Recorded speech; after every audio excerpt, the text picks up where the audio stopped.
chase them, like, again. Mga paparazzi, alam nyo ba kung sino ang dating batang sama-sama lang sa shooting ng kanyang action star dad? Minsan extra, minsan bartender, minsan na Ma'am Alamos, at minsan tagabuhat pa ng sako, pero ngayon, siya na mismo ang bida. Yes, walang iba kundi si Anton Vinzon. At kung akala ninyo dahil anak siya ng isang sikat na action star ay automatic na madali ang buhay showbiz niya, teka lang. Dahil ang journey ni Anton ay may rejection, bullying, training, pangarap, at isang video na literal na nagbukas ng pinto papunta sa showbiz. Si Anton Vinzon, o Antonio Vinzon, ay ipinanganak noong February 7, 2008 at lumaki sa Baguio. Anak siya ng veteran action star na si Roy Vinzon, at kapatid ng singer at beauty queen na si Lala Vinzon. Kaya bata pa lang, exposed na siya sa mundo ng showbiz. Habang ang ibang bata noon, ang bonding ay Jollibee, playground at cartoons. Si Anton, Tara, anak, shooting tayo, at hindi lang siya spectator. Ayon mismo kay Anton, noong bata siya ay sama-sama siya sa mga shooting ng kanyang ama at minsan ay binibigyan pa siya ng maliliit na roles, gaya ng bartender, na Ma'am Alamos o tagabuhat ng sako. Kung tutuusin, ito ang ultimate OJT sa showbiz. Walang certificate pagkatapos. Ang certificate, exposure. Pero hindi agad siya naging artista, ito ang isang bagay na maaaring ikagulat ng marami. Kahit anak siya ng isang veteranong action star, hindi raw basta-basta naging artista si Anton.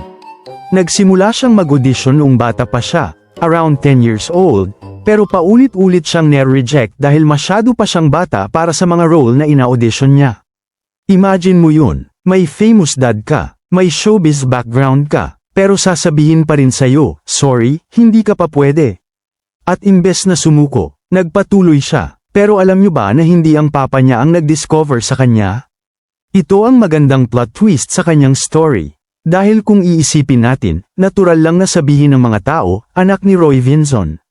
Siguradong si papa ang nagpasok sa showbiz. Pero according to GMA, iba ang naging daan. Isang video malan sa Black App ng kanyang sister ang nakakuha ng atensyon ng talent scouts. Doon nagsimula ang chain reaction. Napansin siya, na audition, at kalaunan ay napunta sa Sparkle Teens roster noong 2023. So technically, yung Black App ang naging tulay papunta sa showbiz. Minsan talaga, hindi mo alam kung saan manggagaling ang breakthrough mo. Baka habang nagpo-post ka ng random video, may nanunood palang talent scout. Kaya mga bes, baka yung video mong 200 views lang, future award-winning performance na pala. Charot! Isa pa sa interesting facts tungkol kay Anton, mahilig siya sa basketball at mayroon din siyang background sa combat training. Dahil gusto niyang sundan ang yapak ng kanyang ama, nagsanay siya sa disciplines gaya ng Muay Thai, Pakiti Tercia Kali at Mixed Martial Arts. Kaya habang ang ibang teenager ay nagpa-practice ng dance trends, si Anton naman, 1, 2, 3, jab. Pero hindi lang physical training ang kailangan sa pagiging action star. Kailangan din ng discipline, timing, acting, at syempre hindi pwedeng matakot sa maraming takes. At dito pumatol si Dagul. Noong 2025, dumating ang malaking break ni Anton nang gumanap siya bilang Dagul sa GMA Prime series na mga batang Riles. Si Dagul ang prankster at vlogger ng Sitio Liwanag Boys. At dito nagsimulang mas makilala ng maraming viewers si Anton. Ang nakakatuwa, ayon mismo kay Anton, habang ginagawa niya ang character, may mga bagay siyang nadiskubre tungkol sa sarili niya. Hindi niya raw inakala na marunong pala siyang mag-prank. At higit sa lahat marunong pala siyang umiyak. Kaya pala artista, kahit tayo nga minsan, isang scene lang, iyak agad. Pero si Anton, may camera. Pero hindi rin madali ang unang lead role niya, behind the scenes, hindi pala smooth sailing ang lahat. Inamin ni Anton na noong unang episodes ng mga batang Riles, nahirapan siya sa acting. Maraming takes, may mga mistakes, at minsan, napapatagal pa ang shooting dahil kailangan niyang ulitin ang eksena. Pero imbes na ma-discourage, pinag-aralan niya ng mabuti ang character. At doon makikita ang isang mahalagang lesson sa kanyang journey, hindi sapat na may talent ka. Kailangan mong matutong gamitin at i-develop ito. Pero bago pa man dumating ang spotlight, may pinagdaanan din si Anton na hindi madaling pag-usapan. Noong bata pa siya, sinabi niyang naranasan niyang mabuli dahil sa kanyang timbang. Ibinahagi niya na sobra siyang nataba noon at nakaranas siya ng discrimination at pananakit mula sa ibang tao. Grabe po yung discrimination. I get it every day for a couple of years na po. Dahil dito, umabot siya sa puntong nawalan siya ng confidence at naisip niyang huminto sa pag-aaral.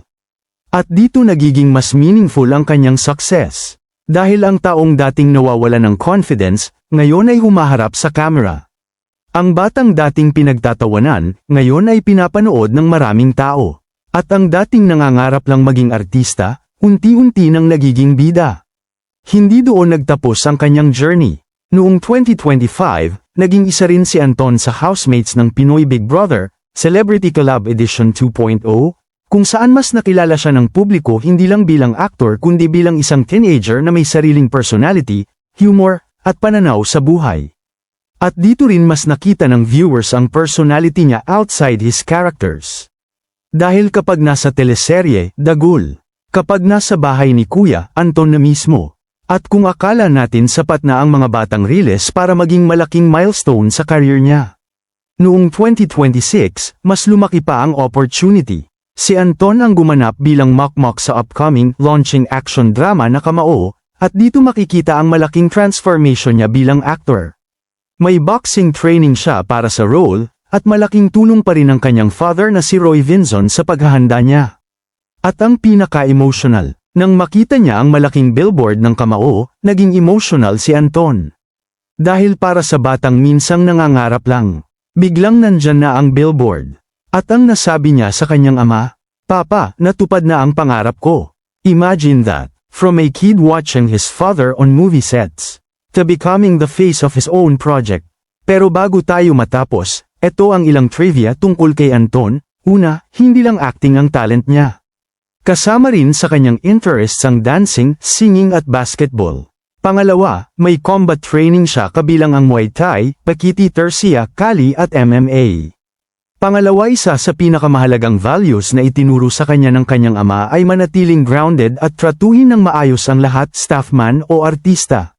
Kung susumayin natin ang buhay showbiz ni Anton Vinzon, hindi lang ito tungkol sa pagiging anak ng isang sikat na action star.